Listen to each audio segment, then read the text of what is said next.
Now we have the preliminaries, rules of construction. And so this section is all about describing how to write a piece of law in the Codex. The first section is on format and numbering, and we have this table here. Each entry in any codex shall be numbered in a hierarchical manner. The first one being the codex. First number references the codex. So everything in the Genesis Codex will begin with 1. The second number is the chapter. This is chapter 1, preliminaries. And the third number is the section, which here is rules of construction. The fourth number is the article, which is format. And then the fifth one is a letter, which is the paragraph numbering. So the codex is a number, it's integer, it's always specified. Chapter number is an integer that is always specified within a codex. The section number is an integer that is always specified within a chapter. The article number is an integer that is always specified within a section. And when an article requires dedicated paragraphs, a letter is used for each paragraph. And so now we go into ordering. All entries in a codex, chapter, section, and article shall be ordered by their number. Grouping. Entries that share the same initial series of numbers shall be grouped together under headings that are consistent with their level. Titling. Every entry shall have a title to the right of its number. There we go. Content. Every entry shall precisely communicate its point in a clear and unambiguous manner. The main point shall be the first sentence with any supporting content following. If the main point is a list, then it shall be a numbered list so as to delineate sub-paragraphs. What you'll find here is we don't want vague language in the charter or in the codex because vague language creates loopholes, and those loopholes can be exploited for corruption. So we don't want that. And that's why this takes a clear stance against vague language. Language. Every entry shall use simple and straightforward English. Named entities. So this is something new, but also an existing concept that is upgraded. Every word that has a specially defined meaning in the codex shall be decorated. It shall be a capital in a monospace font with a different color and a gray rounded background. For example, decorated. This style does come out of software development, out of coding, where the words for specific named things are done in this style. The reason for doing it is because capitonyms aren't well recognized in English, even though they are a feature of English. A capitonym refers to the name of a thing, and the first letter of each word in the name of the thing is capitalized. And when it is capitalized, or when it is a capitonym, that means you're not referring to it in a general sense, you're referring to that specific thing. For example, you often hear about we the people, but people, the letter P in people is capitalized. That means it's a capitonym. And so it goes, so that's referring to some kind of legal entity or something, whereas it's often mistook to be a general sense, which again, the sentiment is very nice, but it's not technically accurate or technically correct. And therefore, everything that follows there tends to be a trespass. So we want to be very careful about using capitonyms. We want to make sure that when we're using or referring to named entities, we're a lot more explicit about it because capitonyms are not sufficient for the purpose. So we decorate them with everything, pretty much.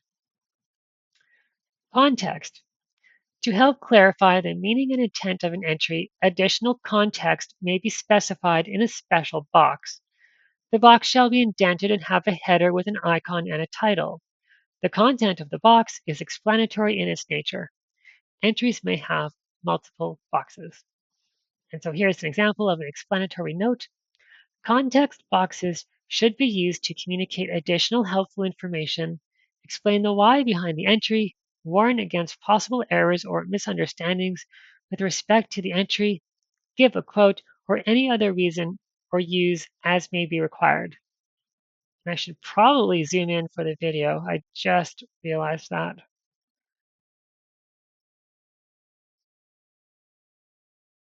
The laws can be precisely stated, okay, but without the why behind it, its meaning could still be lost. So the idea behind the explanatory notes is also to provide a why behind the law so that the intent of it, so that the why of it can be better communicated. And diagrams. This is something the Genesis Codex does that I don't think anybody else does. When necessary, diagrams should be used to explain a concept. Diagrams are particularly helpful when communicating the relationships between abstract concepts. Citations. Citations are required in a footnote when referencing content from external sources. And then link to entries. When referencing another entry in any codex, display it by means of a link. The link shall display the number and title, and when clicked, it will show that entry. Example, 111111K, link to entries. And if you're viewing it from the source code, those links will be very useful. If you're viewing it from the PDF, the links aren't working yet, but we do at least recognize that they can be colored. Behavior. No undefined entries. No entry shall reference another entry that occurs later in the ordering. No entry shall reference a non-existent entry. And the reason for this is because they create logical errors. We want the codex to go from top to bottom, from front to back, and build upon itself. Referencing undefined entries is a logical error, and doing so breaks the rules of logic which is built into the ordering.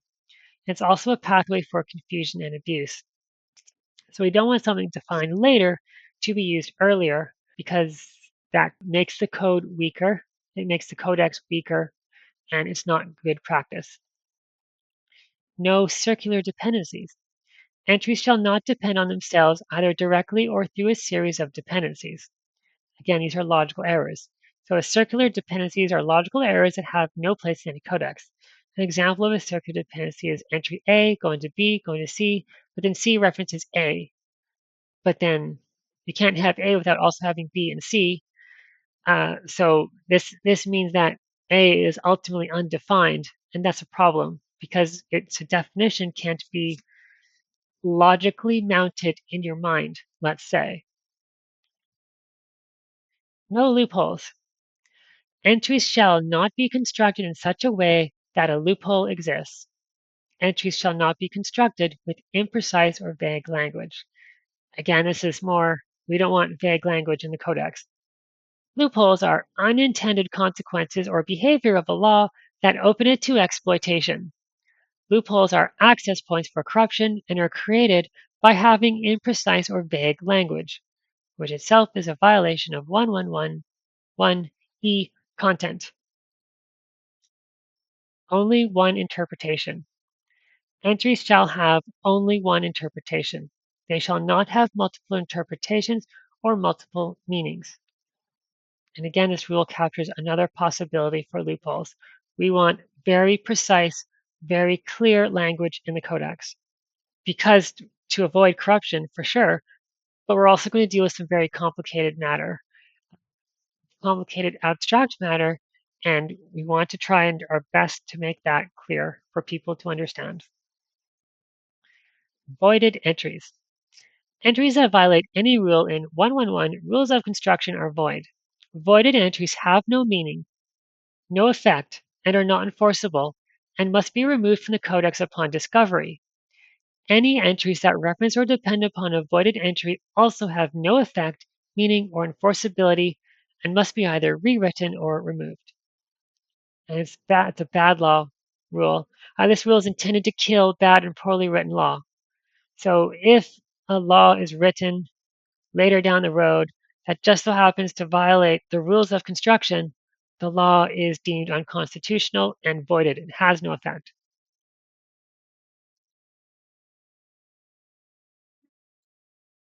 I believe that is all of the rules of construction. Now, sources of law. Where do we get the laws that we recognize to build the Genesis Codex upon? Two sources. One of them is, well, the first law is the law of thought. Triunnia recognizes the law of thought and its operation in all aspects of the free will universe. The following books may be used to research, understand, cite, and work with this law. Thinking and Destiny. And it's authoritative.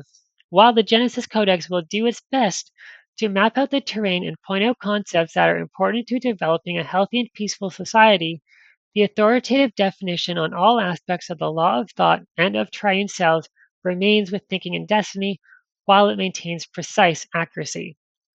So the Genesis Codex builds a map of reality based on information in Thinking and Destiny, among other things. There's also the Law of Nations, um, but it's not a replacement for Thinking and Destiny. At best, it's just high level notes. You still need Thinking and Destiny to truly understand the law of thought, to truly understand yourself and your place in the universe, to understand how to think well and use the thinking system Percival provides in that book to evolve yourself. That is the philosophical system that is being used as the foundation for this country. I'm not here to build or invent a philosophical system myself, so I found the best one I could find. And so that's the Genesis Codex relies upon Thinking and Destiny, and it relies on the law of nations. So Triunnia recognizes the law of nations and its operation in all aspects of the visible physical universe. The following books may be used to research, understand, cite, and work with this law. And it's The Law of Nations from de Vattel. It's an older book, but it's easily accessible and a good entry point into international law and how nations work. So that's why we reference it.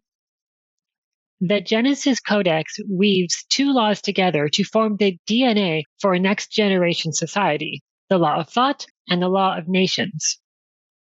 Every thought is a nation. When you attach to a thought, its aim becomes your law. All who are attached form a nation with the thought as their lord, and you become an ambassador for that nation. So it is that societies, religions, and corporations, since they are all thoughts, can also be thought of as nations. Every nation is a thought. They are ideas with a life cycle and an unconscious aim set forth in their founding documents. They can balance and polarize according to their life cycle and will do so repeatedly until they are no more. So it is that every country and alliance is just a thought and is subject to the law of thought. This understanding of the law of thought and the law of nations acting together is throughout the Genesis Codex. If, while reading something in the Codex, you become confused about how to interpret what is being said, study both the law of thought and the law of nations and make sure you understand how they work. Then the recognition in the Genesis Codex will make sense. The Genesis Codex acts as a kind of short notes version of these laws and how we can properly use them, but it does not explain their operation. It is more concerned with mapping out the territory and noting how things work so that we have a stable foundation to build upon. Upon that foundation, we can achieve a higher tier of thinking and at that level of consciousness, build a better world. Thus, we all need to know both the law of thought and the law of nations so that we can live in this world, navigate the ocean of freedom peacefully, and evolve properly. And that is why they are so foundational in this codex.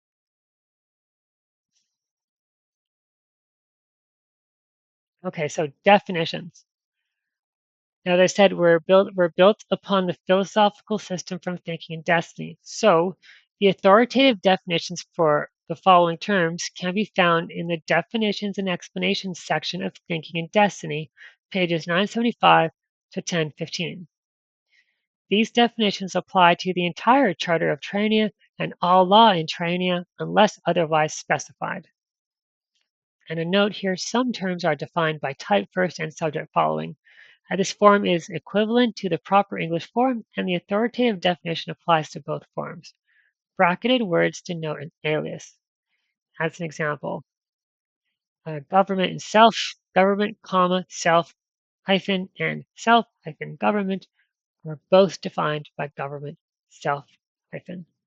And then here's a list of all the terms that appear in Thinking Destinies, uh, definitions and explanation section.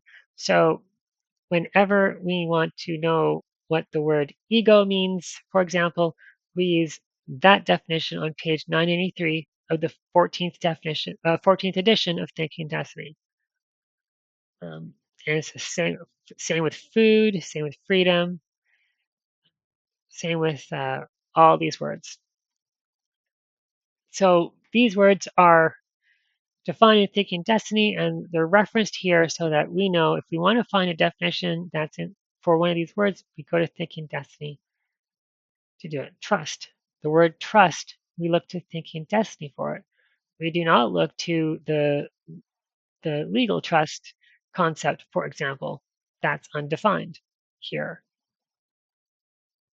So these are the authoritative words in law.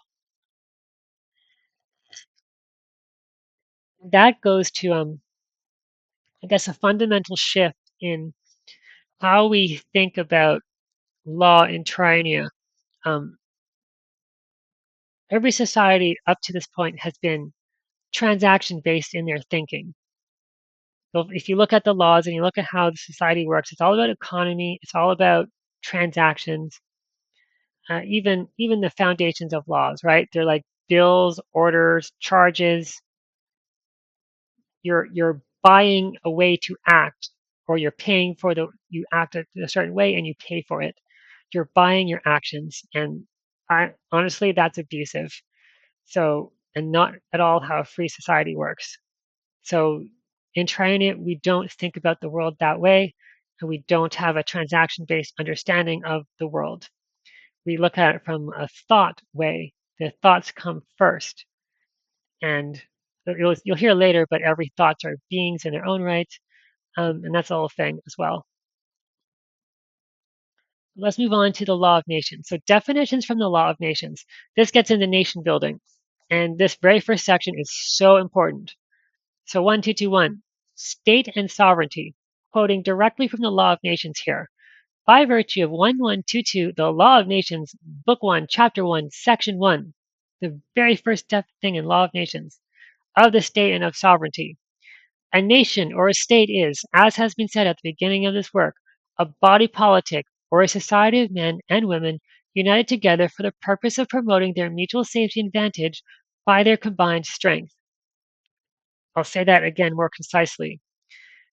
A nation or a state is a society of men and women united together for the purpose of promoting their mutual safety and advantage by their combined strength. Your society must be united and it must be working towards mutual safety and advantage. If either of those two things are not true in your society, you do not have a functional society according to Book 1, Section 1 of the Law of Nations. So you ask yourself, is your society united? Does everybody in that society work towards everyone's mutual safety and advantage? Or are they looking out for themselves at the expense of your society? That's the difference between a functional society and one that does not work. I guess you would call it an economic zone or something. From the very design that induces a number of men and women to form a society which has its common interests and which is to act in concert, it is necessary that there should be established a public authority to order and direct what is to be done by each in relation to the end of the association. That's the government. This political authority is the sovereignty, and he or she or they who are invested with it are the sovereign. He or they. Okay, and we have some uh, rendering errors here. This statement's duplicated, and the stars are supposed to be there because it's already italics. That's okay. We can fix that later.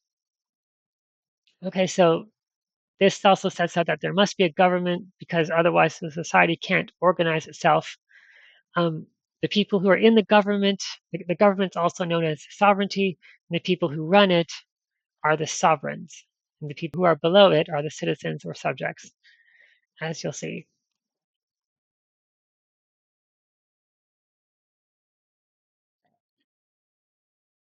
Society, definition of a group of triune selves united together for a common purpose. I'll explain why we reference triune selves later when we get to it. I think that's in the next section or chapter. But the gist is we will refer to you and any human being as triune selves because we want to reinforce that you are actually an intelligent incorporeal entity inhabiting a human body. We want to make sure that's known throughout the society. Because if you think you're just your body and limit yourself to that, that's fine, but it limits your possibilities. It limits your evolution. And then, based on that limited knowledge, you'll make decisions that aren't necessarily in your best interest. Body politic, a society organized for a political purpose. Nation, a body politic organized to promote the mutual safety and advantage of its members by their combined strength. State, same thing, synonym for nation. Public authority, the government. So public authority, political authority, and government all mean the same thing, which is the means by which a nation or state organizes itself to manage its affairs. In Triunia, we have triune democracy for that purpose. Sovereignty, same thing. Sovereign, the triune selves who are members of the nation or state and do participate in the sovereignty. Country. By virtue of 122, the Law of Nations, Book 1, Chapter 18, Section 203, the country which a nation inhabits, whether that nation has emigrated thither in a body or that the different families of which it consists were previously scattered over the country, and there uniting, form themselves into a political society. That country, I say, is a settlement of the nation, and it has a peculiar and exclusive right to it. So country is the settlement of the nation or state and is its property. It's the land, it's the territory. That's what country is. Domain and empire, again quoting the Law of Nations, Chapter 18, Section 204. Its right over the parts in its possession. This right comprehends two things. The domain, by virtue of which the nation alone may use this country for the supply of its necessities, may dispose of it as it thinks proper, and derive from it every advantage it is capable of yielding. 2. The empire, or the right of sovereign command, by which the nation directs and regulates at its pleasure everything that passes in the country.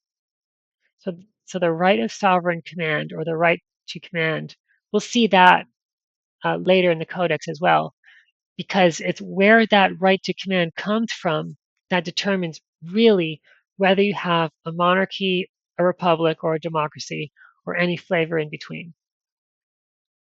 So it's a function of right of command. Domain, the exclusive right of a nation or state to use its country as it sees fit. Where the nation or state refers to the people and their government, the country also is that plus the territory. Empire, the right of sovereign command in the country. Citizens and natives, quoting Law of Nations, Book 1, Chapter 19, Section 212. Citizens and natives. The citizens are the members of the civil society, bound to this society by certain duties and subject to its authority. They equally participate in its advantages. The natives, or natural born citizens, are those born in the country of parents who are citizens. As the society cannot exist and perpetuate itself otherwise than by the children of the citizens, those children naturally follow the condition of their fathers and succeed to all their rights. And I hear birth rates are a problem these days, which means those societies are going to collapse if they don't do something about it. But then again, if you get yourself, if your society gets into a position where the people can't perpetuate themselves, your society has failed. And so that's actually a breach of this section of the Law of Nations here, and the faulty design of the system or the public authority by which that society is run. The society is supposed to desire this in consequence of what it owes to its own preservation, and it is presumed as a matter of course that each citizen on entering into society reserves to his children the right of becoming members of it. The country of the fathers is therefore that of the children, and these become true citizens merely by their tacit consent. We shall soon see whether on their coming to the years of discretion they may renounce their right and what they owe to the society in which they were born. I say that in order to be of the country, it is necessary that a person be born of a father who is a citizen, for if he is born there of a foreigner, it will only be the place of his birth and not his country. And so this last one is the opinion of the author, de Vattel, at the time that he was writing this.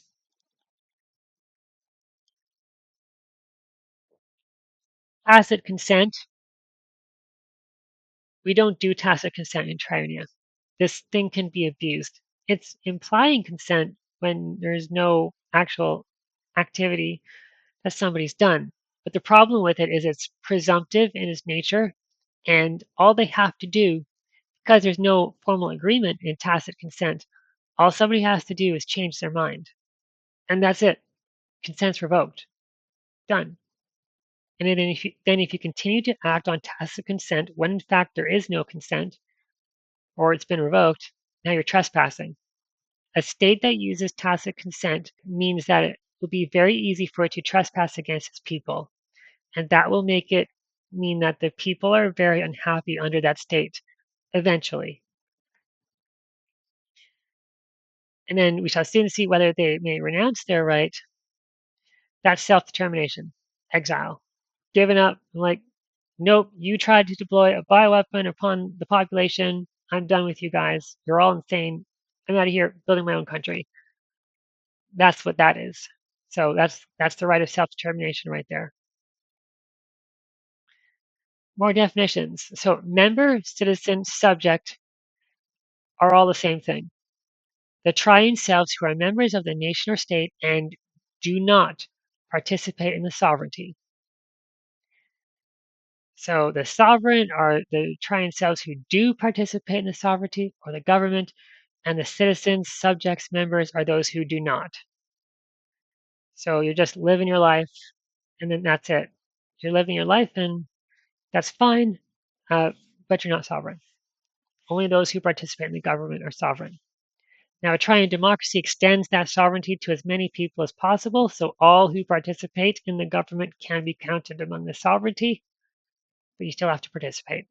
Because if you don't, then you can't count yourself among the sovereignty. Native. The triune selves who are born in the country of parents who are citizens, they automatically become proper citizens as they mature. National. Same thing. Triune selves who are born in the country of parents who are citizens, they automatically become proper citizens as they mature. And the reason these are distinguished is because we have a membership program. So you'll be entered into that system, and you'll be recognized as a member or a citizen or a subject properly, or a sovereign properly. Whereas a native or a national, they are not in that system, at least not right away. They're born, they exist, and then later as they mature, they get entered into that system, and then they're proper citizens. So that's why those terms have different meanings. Foreigners and inhabitants, quoting chapter 19, section 213. Inhabitants. The inhabitants, as distinguished from citizens, are foreigners who are permitted to settle and stay in the country.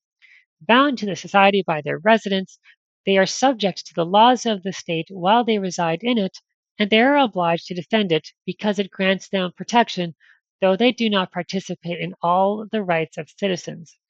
They enjoy only the advantages which the law or custom gives them. The perpetual inhabitants are those who have received the right of perpetual residence. These are a kind of citizens of an inferior order and are united to the society without participating in all its advantages. Their children follow the condition of their fathers, And as the state has given to these the right of perpetual residence, their right passes to their posterity. And so they're not citizens, but they're there. And so this just covers other possibilities that can exist in the country or in the territory of the state. So foreigner, triune cells who are not members of the nation or state. Inhabitant, foreigners who are permitted to settle and stay in the country. These might be your permanent residents, and then the descendants of permanent residents. And indigenous, foreigners to the state, though they may be indigenous to the land, foreigners who are permitted to settle and stay in the country. In this case, a technical definition is the territory occupied by the state.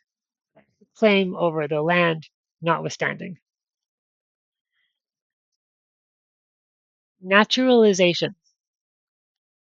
So it's the process by which a foreigner becomes a citizen, and it's actually very important. So Section 214, a nation or the sovereign who represents it may grant to a foreigner the quality of citizen by admitting him into the body of the political society. This is called naturalization. There are some states in which the sovereign cannot grant to a foreigner all the rights of citizens, for example, that of holding public offices, and where consequently he has the power of granting only an imperfect naturalization. It is here a regulation of the fundamental law which limits the power of the prince. In other states, as in England and Poland, the prince cannot naturalize a single person without the concurrence of the nation represented by its deputies. Finally, there are states, as for instance England, where the single circumstance of being born in the country naturalizes the children of the foreigner. So here we see naturalization can vary by country, and there can be limits to it. It all ultimately depends on how the country is set up and what they do. Each country has its own process that is optimized for its needs, but it's ultimately the process by which a foreigner becomes a citizen. So for Triunia, that means getting into the membership program. It also means being a Triunian, which means knowing, thinking, and destiny, knowing the law of nations, and living 5 years as a Triunian. And then, so somewhere in the membership program, there will be a naturalize button that will formalize that process.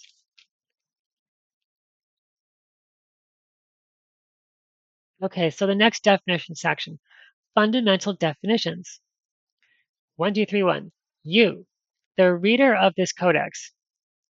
You are most likely an intelligent three-part incorporeal entity called a triune self, and you are incarnate in a human being.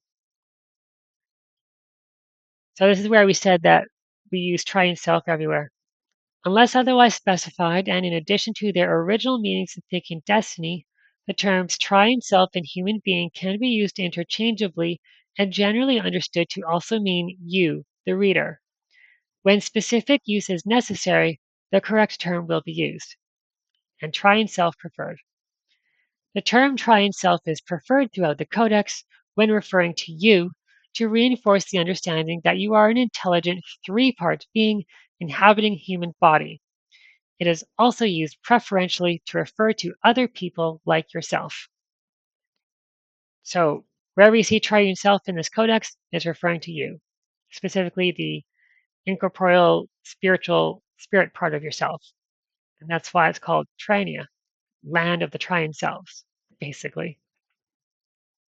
Health and harm. Health, the proper and optimal running state of a system.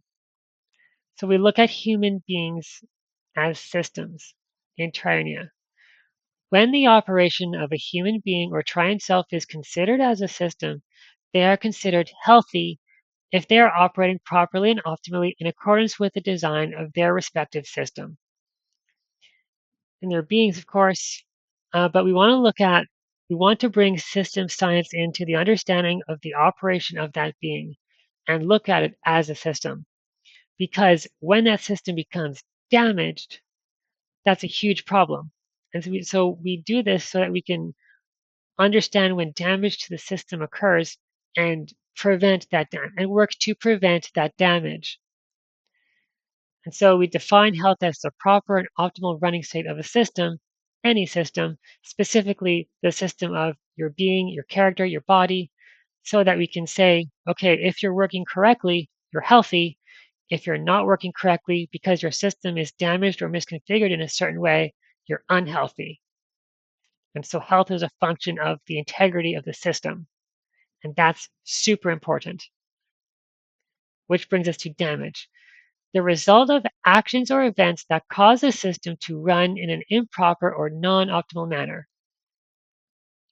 Damage is an injury to a human being or a triune self. Damage appears as negative conditions and or behaviors in damaged beings. So damage can result in physical disorders. Those are easy to understand, but damage to the system can also result in psychological and mental disorders. But the point is all damage can be repaired.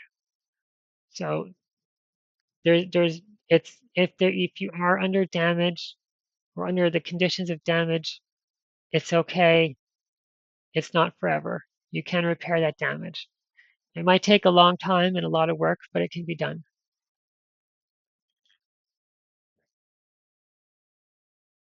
Harm is a synonym for damage.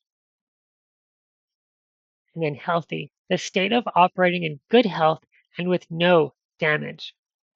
Unhealthy, the state of operating with damage. So again, a system science perspective on health. Mitigation of harm, the character triad.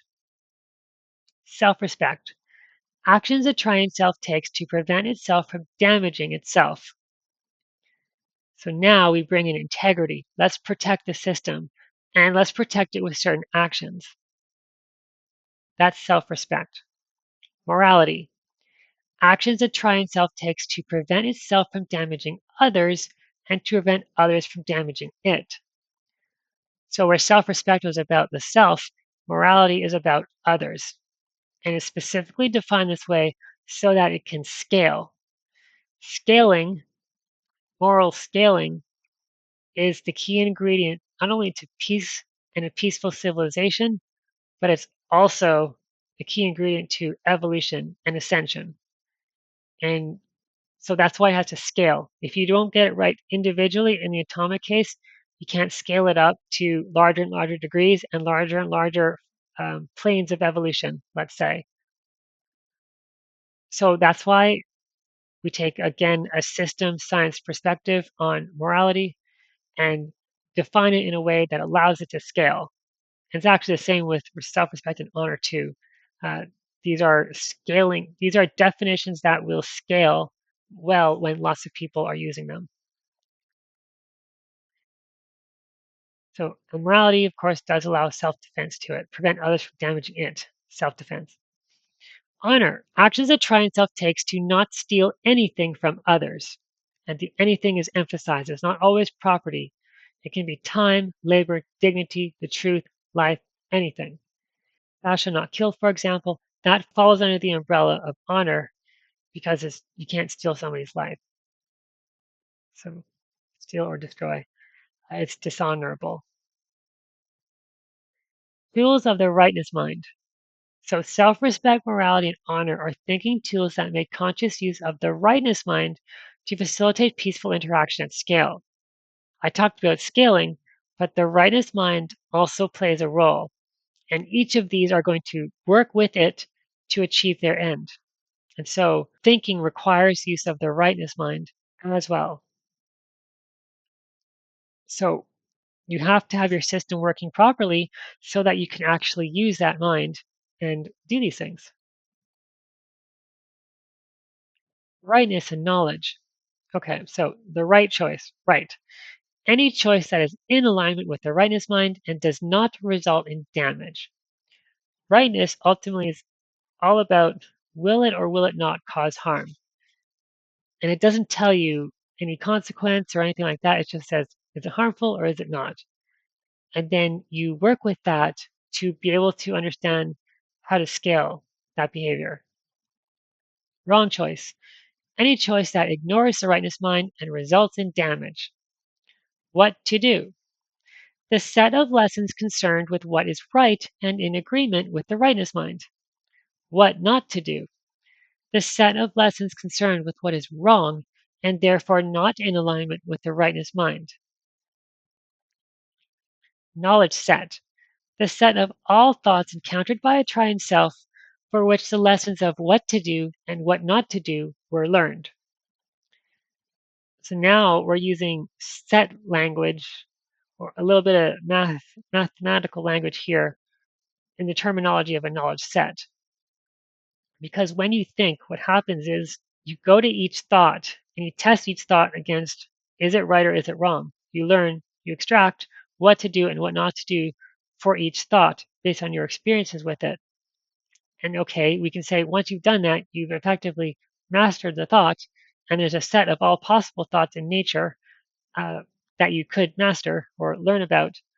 And so that set we call a knowledge set. And as you grow, you build out that set more. Concept or construct, one or many thoughts in a particular arrangement. So some examples are a business or intellectual tools. And so we have a thought, which is the individual thought, but thoughts don't always appear in isolation. They can occur in an arrangement or a constellation of other thoughts. And so that's what a concept or a construct is. Confusion, insanity, and trespass. So we're getting these definitions, we're getting a little ahead of ourselves here, but this is where we do our definitions. And I said insanity is normalized. So here's some of the definitions that will help that out. Errant thinking is the misuse of the minds of the triune self. Misuse includes abusing and or ignoring the functions of mind and accessing them out of their proper sequence as described in 132, a triune self, and 1331, thought process. It also means applying the law of thought incorrectly. This may commonly show in expedient decisions or having desires overrule rightness. Now, if you're paying attention, you might notice this is out of sequence. We're referencing something further ahead than we're allowed to. And so that's something I've got to fix at some point later. But for now, it's important just to get the idea out there.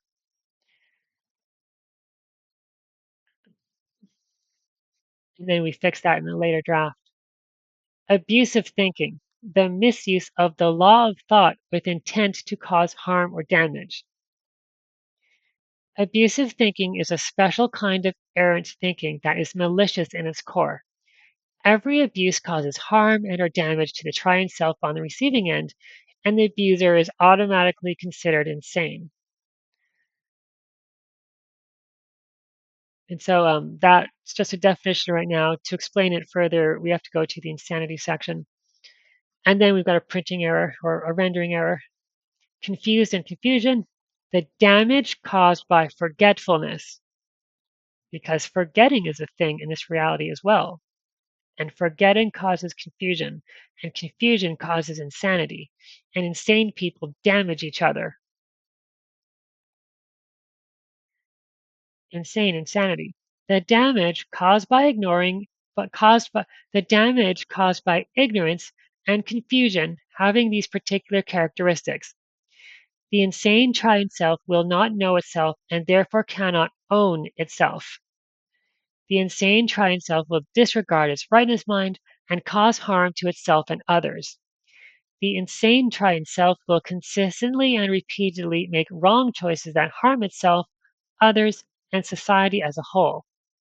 The insane triune self will neither know nor practice self respect, morality, nor honor, nor competent use of the law of thought. If you don't know how you work, how can you prove that you are sane?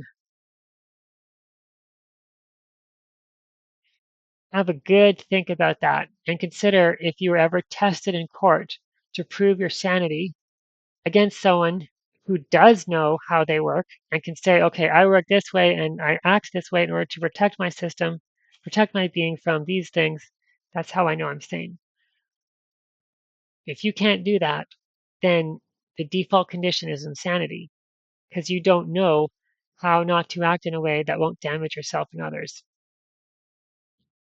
So have a good think about that one while we get to the insanity section. Trespass. Any thought, construct, or exteriorization from one triune self that interferes with the proper operation of another triune self, their thoughts, their constructs, and/or their exteriorizations. We work with an information-first theory of the universe in Triunnia. We are tracking thoughts, and we're saying it's not just that the actions were a trespass, it's the thought that exteriorized as a trespass. The definition is important because it prevents legal abuse. We're trying to prevent perdition. And we'll have to get more into that as we get further into the Codex, and in fact, the next Codex. But this sets us up to be able to recognize certain things that are normal behavior now. In fact, they are actually trespasses, and some of you may even intuitively get that, but you can't explain why.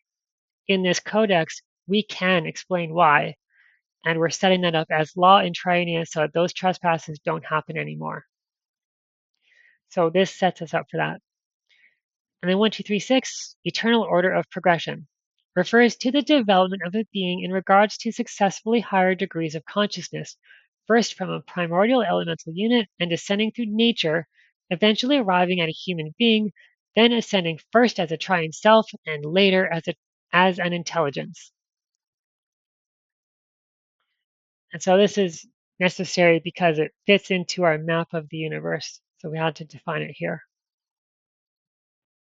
Thank you for watching this video, and I hope you found it interesting and inspiring. There is a solution to tyranny. This is it. Your best thinking brought you here. The system's purpose is what it does. It's time for better thinking and a better system. In this video, we looked at the preliminaries and definition sections of the Genesis Codex.